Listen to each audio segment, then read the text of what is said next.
In this video, we're going to take a look at problem number 7 from section 7.3. We have two inequalities. X plus 6 is less than or equal to negative 4, and x plus 6 is greater than negative 5, and these are connected by an OR. So one of the things to know in a math class is that OR is different than typical English. So when you go into a restaurant and they ask you for soup or salad, if you want those, you can say soup or you can say salad, but you can't say both. But in a math class, you could have soup, you could have salad, or you could have both. And that would give you your mathematical OR, would take care of all of those situations. So in this case, we want to find an x that satisfies this equation, or an x that satisfies that inequality, or perhaps an x that satisfies both of them. So our first step is actually to solve these so that the x is by itself. So we're going to do that by subtracting 6 from both sides, and we get x is less than or equal to negative 10 for the first inequality. And then we're going to subtract 6 from both sides for the second inequality, and we get x is greater than negative 11. So for each of these, we're now going to graph a number line.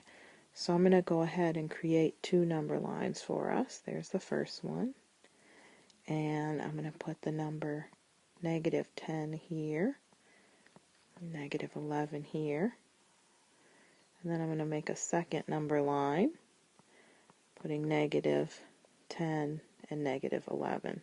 So this first number line we're going to use to graph x is less than or equal to negative 10. And on the second number line we're going to graph x is greater than or equal to negative 11. For x is less than or equal to negative 10, the endpoint is included, which means I could fill it in, or I could use a square bracket. Either one of those would be okay. And we want values that are less than negative 10. So we want values that are off to the left on the number line. And then for the second inequality, x is greater than negative 11. This time the number is not included, and the endpoint is not included in the interval. So I can use an open circle or a a parentheses. And we want numbers that are bigger than negative 11. So that's going to be this portion of the number line.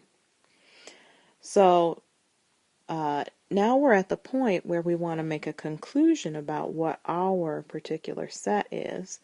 We want to have x be less than or equal to negative 10, or x be greater than negative 11. So that means that we could have soup. If we think of this first one as soup, soup is going to give us this part of the inequality. If we think of this second one as salad, salad's going to give us this part of the number line. And if we think of having both, then both is where they overlap here together. So I've done purple to sort of be the combination of red and blue together. So in this case, the whole number line would be a solution for this particular problem.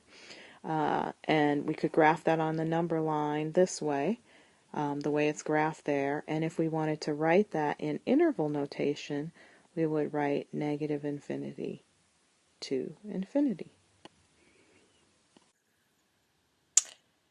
I showed the algebraic steps for solving this, and also the graphing on the number line. And so this video is going to show us how to enter our answer. In our case, the solution set was not the empty set, it was the whole number line.